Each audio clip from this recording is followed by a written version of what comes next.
नमस्कार, अपना हिमाचल देख रहे हैं आप। आपके साथ मैं हूं खुशबू पांडे। अपना हिमाचल में तमाम खबरों का जिक्र करेंगे, लेकिन इससे पहले कि आपको एक बड़ी जानकारी दे दे। बड़ी जानकारी सामने आ रही है।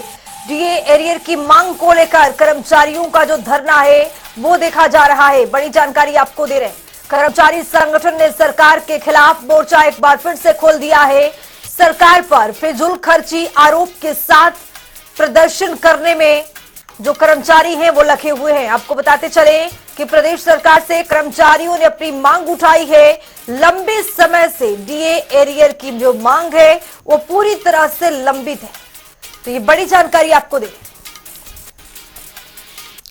कर्मचारी संगठन ने सरकार के खिलाफ मोर्चा खोल दिया है। सरकार पर फिजूल खर्ची के गंभीर आरोप भी लगाए हैं और साथ ही प्रदर्शन कर रहे हैं। लंबे समय से कर्मचारियों का जो ये लंबित मांग पड़ा है डीए और एरियर को लेकर, लगातार जो कर्मचारी हैं वो ये कहते हुए नजर आ रहे हैं कि सरकार सुनवाई नहीं कर रही है। तो लंबे समय से डीए एरियर का जो ये मांग है वो लंबित है। कर्मचारी संगठन ने सरकार के खिलाफ मोर्चा खोल दिया है। इसी खबर पर ज्यादा जानकारी के साथ हमारे सहयोगी रॉबिन शर्मा जुड़ चुके हैं। रॉबिन, जिस तरह से यहाँ पर डीए और एरियर को लेकर लंबित जो ये मामला है, लगातार ये कर्मचारियों की ओर से मांग की जा रही है और ये कोई पहली बार ऐसा नहीं है जो ये प्रदर्शन करते हुए छात्र नजर आ रहे हो। जी बिल्कुल, देखिए खुशबू, 15 अगस्त को जब देहरा में राज्य स्तरीय कार्यक्रम हुआ स्वतंत्रता दिवस का, तो कर्मचारियों को उम्मीद थी कि लंबित जो डीए और एरियर की मांग है वो पूरी होती नजर आएगी, मुख्यमंत्री इसकी घोषणा करेंगे। लेकिन घोषणा हुई और 75 वर्ष की आयु से जो ऊपर के रिटायर्ड कर्मचारी है उनको एरियर देने की घोषणा हुई। लेकिन इसके बाद से प्रदेश भर में जो है खास तौर पर जो कर्मचारी है वो विरोध पर उतर आए हैं।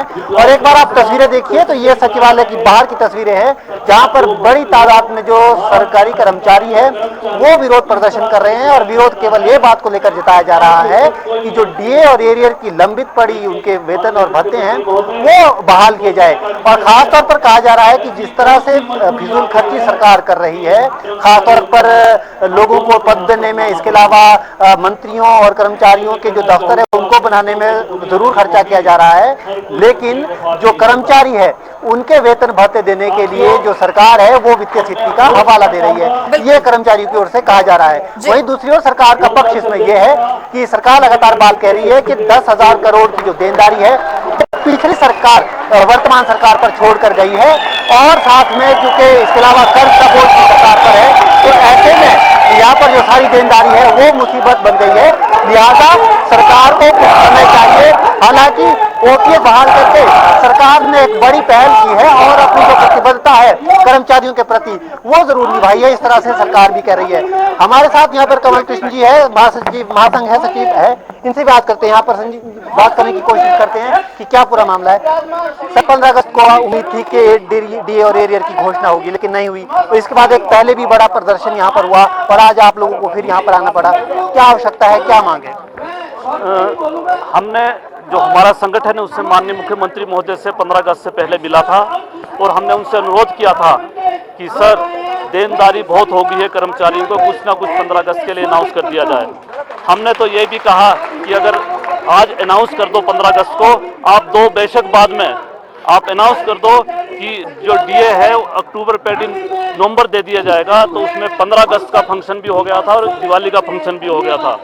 लेकिन शायद उन्हें किन्हीं अधिकारियों ने शायद गुमराह कर दिया होगा कि पैसा नहीं है। तो पैसे के बारे में तो हमने आपको पिछले जनरल हाउस में विस्तार से बताया कि पैसे की कोई कमी नहीं है। कृष्ण जी, लगातार सरकार एक बात कह रही है कि वित्तीय स्थिति ठीक नहीं है प्रदेश सरकार की, और जो देनदारी हो पिछली सरकार छोड़ के गई है, इसलिए हम जो है डीए और एरियर नहीं दे पा रहे। साथियों, अगर हम वित्तीय स्थिति की बात करें तो हमने पिछले जनरल हाउस में फिजूल खर्ची का बहुत विस्तृत जानकारी दी है। अगर मैं बात करूं, आज हमारे साथ बहुत सारे प्रदेश की एसोसिएशनें जुड़ रही हैं और वो हमको उनके फोन भी आ रहे हैं। वो कह रहे हैं आपने तो अभी शिमला की फिजूल खर्ची बताई है, अगर हम बाकी प्रदेश के हिस्सों की और दूसरे डिपार्टमेंट की फिजूल खर्ची का बताएंगे तो बहुत आंकड़े बहुत ऊपर तक चल जाएंगे। तो हमारा तो सरकार से यही अनुरोध रहेगा कि आप देखें कि कहाँ फिजूल खर्ची हो रही है और उन फिजूल खर्चियों को रोकें। अगर मैं आपको एक एग्जांपल देता हूं, पहले क्या होता था, फाइनेंस में कोई फाइल जाती थी तो उसमें पूरी तरह से उसको एग्जामिन किया जाता था, उसको देखा जाता था कि इसमें जरूरत है कि नहीं है। आज फाइनेंस पे फाइल जाती है और फट से होकर आ जाती है। अब पता नहीं क्या इसके पीछे वो है। और अगर कर्मचारी के हितों के लिए या कर्मचारी को कुछ देने की फाइल फाइनेंस में जाती है तो उनके पास पैसे खत्म हो जाते हैं। तो ये तो एक विडंबना है, या तो अपने खर्चे भी किए जाए। क्या लग रहा है, सरकार की मंशा नहीं है कर्मचारियों को देने की, या जो वित्तीय स्थिति है प्रदेश सरकार की वो जो है लोगों को और जगहों पे खर्च हो रही है, जिस तरह का आप जिक्र कर रहे हैं? नहीं, मैं ये नहीं कह सकता कि सरकार की मंशा नहीं है। सरकार की मंशा तो है, लेकिन इनको गुमराह किया जा रहा है। जब कौन है गुमराह करने? तो अधिकारीगण है, इन्होंने फिगर देनी है। अगर पैसा नहीं है तो बाकी चीजों के लिए पैसा कहां से आ रहा है? कितने करोड़ों रुपए का हमने गिनती परसों कराई है आपको, तो उसको देखिए। अगर फिजूल खर्ची कम की जाएगी तो पैसे की कमी नहीं आएगी। हाँ जी, और हमने एक बहुत अच्छा सुझाव दिया था 5 डे वीक का। माननीय मुख्यमंत्री महोदय से हमारा अभी भी अनुरोध है कि 5 डे वीक चलो आप परमानेंट मत करो, एक एग्जाम्पल उसके तौर पे, एक प्रैक्टिकल के तौर पे आप 1 साल के लिए लागू कर दीजिए। आप 1 साल में देखिए कि क्या इसका लाभ मिलता है कि नहीं मिलता है। तो खुशबू, साफ तौर पर कर्मचारियों का ये कहना है कि अधिकारी जो है वो गुमराह कर रहे हैं मुख्यमंत्री को। सरकार की मंशा है लेकिन फिजूल खर्ची हो रही है, और जो डीए और एरियर कर्मचारियों का लंबित पड़ा है वो नहीं दिया जा रहा है। एक बार आप तस्वीरें देखेंगे तो यहाँ पर भारी तादाद में जो कर्मचारी है वो पहुंचे हुए हैं। सुबह से यहाँ धरना प्रदर्शन हो रहा है, नारेबाजी हो रही है, और मांग सिर्फ एक है कि जो डीए और एरियर है। रॉबिन, सवाल अपने आप में ये भी है कि जिस तरह से डीए और एरियर की मांग कोई ऐसी पहली बार नहीं उठी है। विधानसभा के चुनाव में भी जो सरकार एकदम दावे और वादे करती है कि डीए और एरियर तो दिया ही जाएगा, और अब सवाल ये कि सरकार का जो रुख है यहाँ पर साफ नहीं हो पा रहा है। अधिकारियों पर गंभीर सवाल उठ रहे हैं, सरकार के मंशा पर भी सवाल अपने आप में उठने लगा है। लेकिन क्या है, क्या इसको लेकर के जो ये कर्मचारी है सरकार से मांग करने के लिए सड़क पर उतर चुके, क्या बातचीत का जो रास्ता है वो यहां पर निकलने की कोई संभावना है? जी बिल्कुल, देखिए अभी भी कर्मचारी कह रहे हैं कि जो बातचीत का रास्ता है वो खुला है। कम से कम जो आश्वासन है वो सरकार की ओर से दिया जाए, और खास तौर पर 1 किस्त या 2 किस्त तो है कम से कम वो लागू जो है जारी की जाए, क्योंकि लंबे समय से जो डीए और एरियर है ये लंबित पड़ा हुआ है। और ऐसे में खास तौर पर जो अभी आपने सुना यहाँ पर एक कर्मचारी को, तो वो कह रहे हैं कि अगर शिमला में ही इतनी जो विसंगति है, फिजूल खर्ची है, उसकी हम बात कर रहे हैं, प्रदेश भर के कर्मचारी कह रहे हैं कि यही हाल कमोवेश पूरे प्रदेश में है, जहां पर फिजूल खर्ची हो रही है, लेकिन सरकार जो है वो डीए और एरियर जो कर्मचारी है उनको नहीं दे रही है। और इसमें जो सीधा आरोप है वो अधिकारियों पे है कि अधिकारी जो है वो सरकार को गुमराह कर रहे हैं। उनका जो सही जगह पर जो सरकार की ओर से कोई आया हो बातचीत करने के लिए, या फिर किसी तरह का बयान निकल करके सामने आया हो, कोई बातचीत करने के लिए तैयार हो सरकार की ओर से?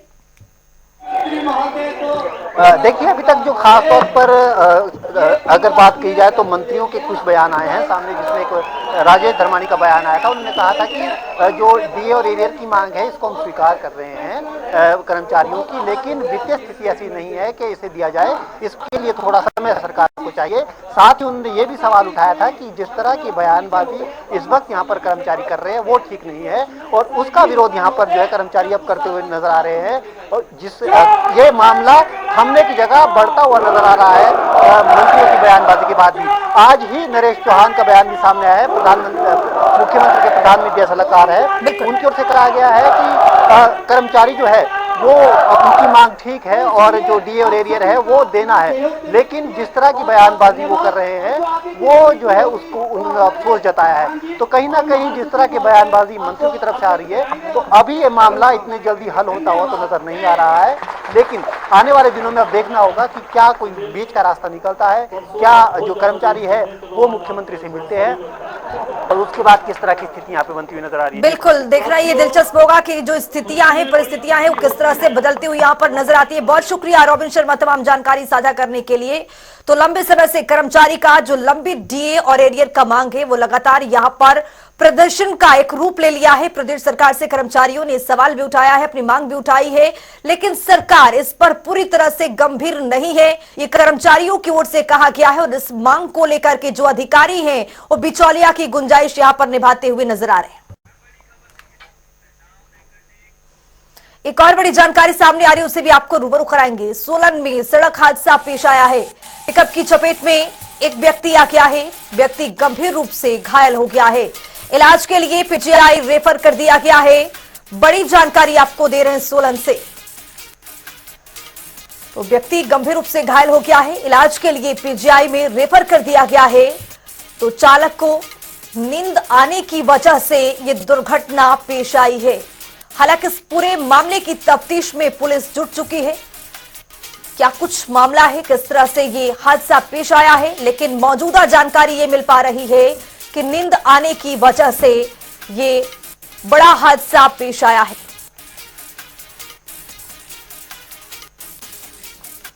शिमला से एक और बड़ी जानकारी सामने आ रही है, उससे भी आपको रूबरू कराएंगे। बड़ी जानकारी, पूर्व एमएलए राजेंद्र राणा पहुंचे हैं बालूगंज।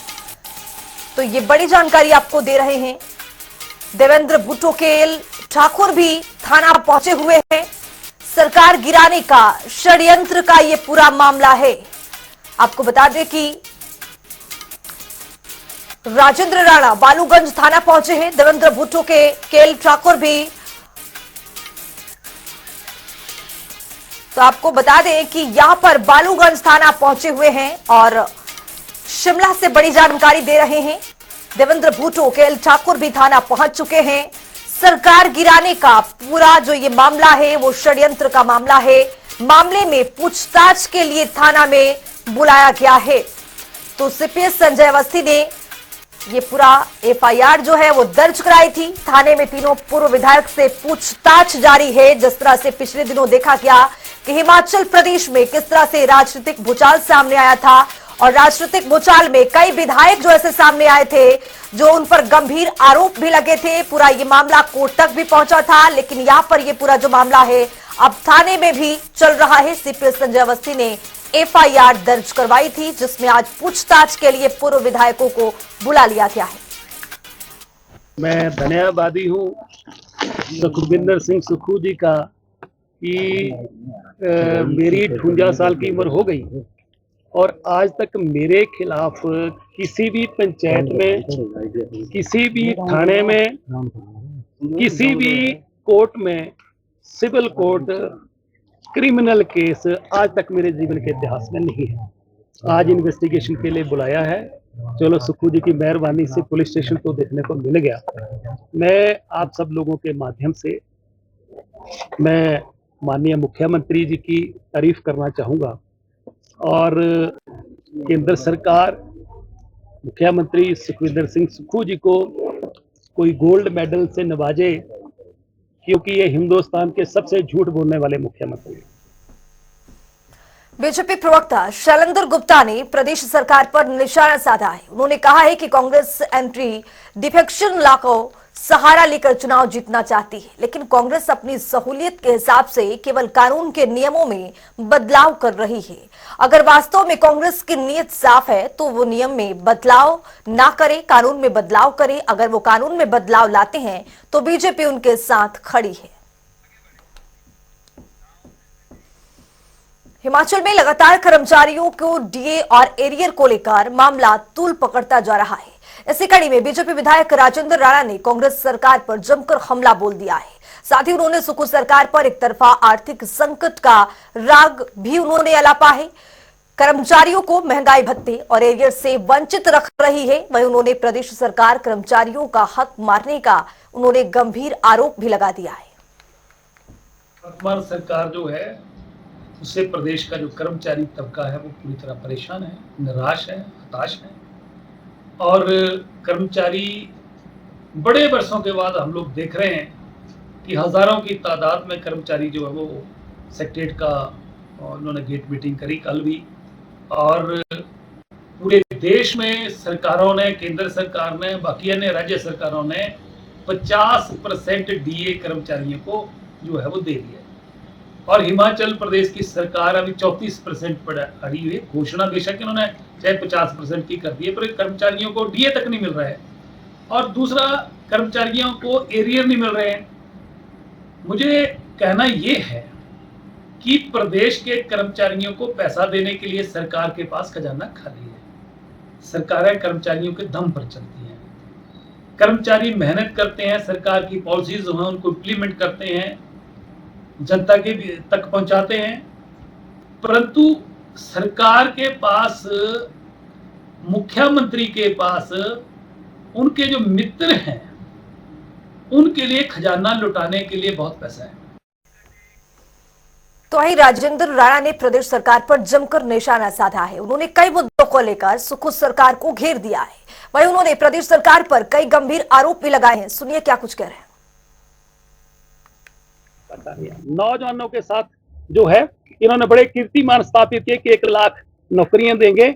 इन्होंने 2-4 नौकरियों के अलावा प्रदेश में किसी को नौकरी नहीं दी, और जो जिन नौकरियों के लिए आवेदन भी गए थे वो भी इन्होंने जो किसी का रिजल्ट नहीं निकाला, कीर्तिमान स्थापित किया, और प्रदेश के जो नौजवान हैं उनके साथ धोखा हुआ। खजाने की जो बात कर रहे हैं, मित्रों पे तो पूरा पैसा लुटाया जा रहा है कि प्रदेश में इससे पहले जयराम ठाकर जी हुए, राजा वीरभद्र जी हुए, रोज पब्लिक से मिलते थे। इन्होंने एक दिन शुक्रवार कर दिया, और शुक्रवार को भी कहते हैं कि ये तो मेरी तबीयत खराब है या मैं दिल्ली जा रहा हूं। लोग 8 बजे बैठ जाते हैं और 2-2 बजे तक लोगों से नहीं मिलते।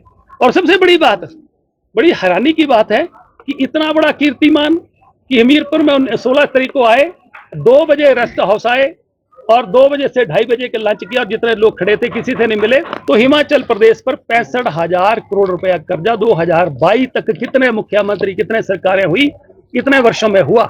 इन्होंने कीर्तिमान स्थापित किया कि 1.5 वर्ष के अंदर अंदर इन्होंने 35,000 करोड़ रुपया कर्जा ले लिया और एक बहुत बड़ा कीर्तिमान स्थापित किया।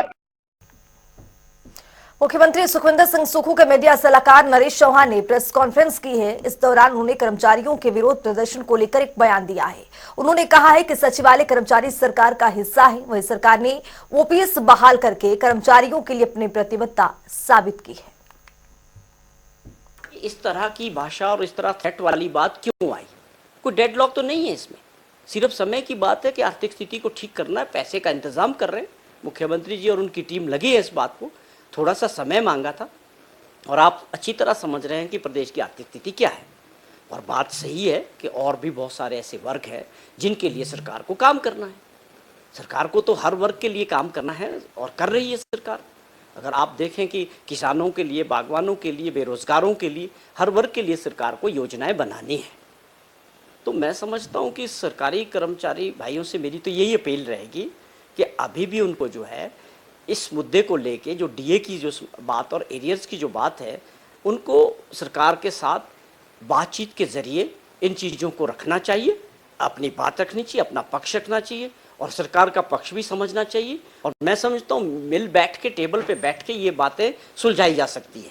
ये इतना गंभीर विषय नहीं है। खास तौर पे ऐसी सरकार जो आपके साथ खड़ी है, जिसको आप लोगों के मदद से बने भी है, आप लोगों ने बनाया है।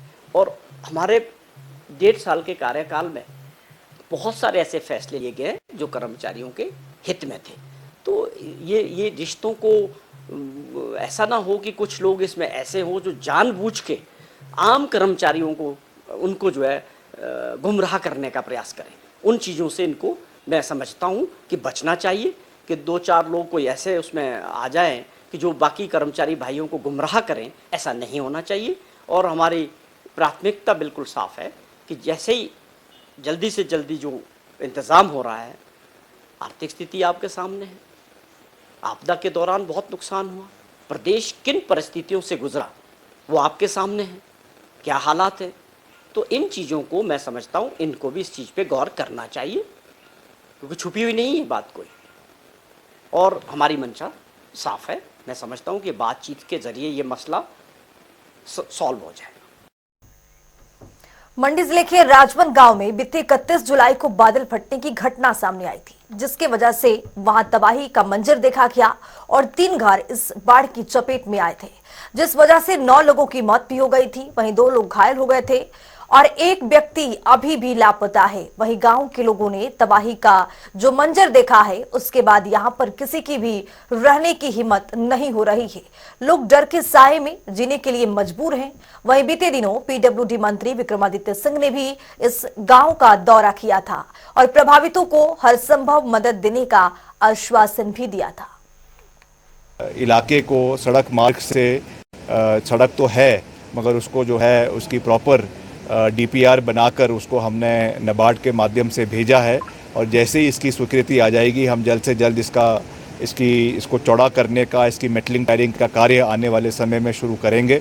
और जो प्रभावित परिवार है, क्योंकि अब ये इलाका जो है थोड़ा अनसेफ डिक्लेयर हो गया है, तो इसके बारे में भी हम सरकार से इसके बारे में चर्चा करेंगे, डिप्टी कमिश्नर से बात करेंगे, मुख्यमंत्री जी से बात करेंगे कि जो भी इसमें प्रभावित परिवार है उनको आने वाले समय में ऑल्टरनेट ज़मीन जो है वो सरकार की ओर से मुहैया करवाई जाए, ताकि उनको रहने के लिए सुरक्षित घर आने वाले समय में मिल सके। क्या करना चाह रहा, 5-6 लाशों की 10-10 बंदे मर गए हैं। और इस जगह में इतना नाला कभी ज़िंदगी में हमने देखा नहीं, यहाँ से नाला भी आता है, तो नाला आ गया यहाँ पर पूरा ये लगे 10 परिवार। और उसमें मतलब यहाँ रहने का तो अब है नहीं, कहीं हमारे को जगह ज़मीन कहीं मिल जाती है तो ठीक है, नहीं तो बाकी तो कौन रह गया यहाँ पर। मशान, ये तो मशान घाट बन गया है, इसमें कौन बैठेगा। सर बहुत ही दहशत का माहौल है। मैंने अपनी ज़िंदगी में, मैं लगभग 39 ईयर का हो गया हूँ, तो अपनी ज़िंदगी में पहली बार देखा है मैंने। ऐसी बड़ी त्रासदी मैंने देखी नहीं है। लगभग 7, 9, 10, 11 आदमी तब गए थे इधर, उनमें से चलो एक तो सेफ है, वो टांडा मेडिकल कॉलेज में है, एक की अभी लाश नहीं मिली हरदेव की, बाकी 10 आदमी मिल गए हैं। तो ये एक तरह से शमशान बन गया है और लोगों के लिए कोई भी जगह सेफ नहीं है। जो अभी हादसा हुआ इसमें तो मैक्सिमम जो इलाके के जो बहुत लोग डरे हुए, जो खासकर मैक्सिमम इसमें गांव के लोग हैं वो काफ़ी डरे हुए हैं, क्योंकि दोबारा ऐसा हादसा ना हो, इसके लिए लोग यहाँ से मतलब पलायन करना चाहते हैं। जो कुछ ऊपर गांव के लिए जाना चाहते हैं और कुछ मतलब शहरों की तरफ बसना चाहते हैं। मैक्सिमम जो ऊपर की तरफ जाना चाहते हैं, क्योंकि ऊपर जो असल जो मूल भूमि है वो ऊपर है हमारे गाँव तेरंग में। बागवानी मंत्री जगत सिंह नेगी ने किन्नौर जिले के दौरे पर हैं। इस दौरान उन्होंने पो में संपर्क सड़क मार्ग का शिलान्यास किया है, जो कि 1 करोड़ 52 लाख रुपए की लागत से तैयार हुआ है। साथ ही ग्राम पंचायत में सामुदायिक भवन का भी शिलान्यास, ग्रामीण क्षेत्रों में जारी विकास कार्यों में गति लाने के निर्देश दिए हैं। तो अपना हिमाचल में भी के लिए इतना ही। देश और दुनिया के तमाम खबरों के लिए बने रहिए जनता टीवी के साथ। नमस्कार।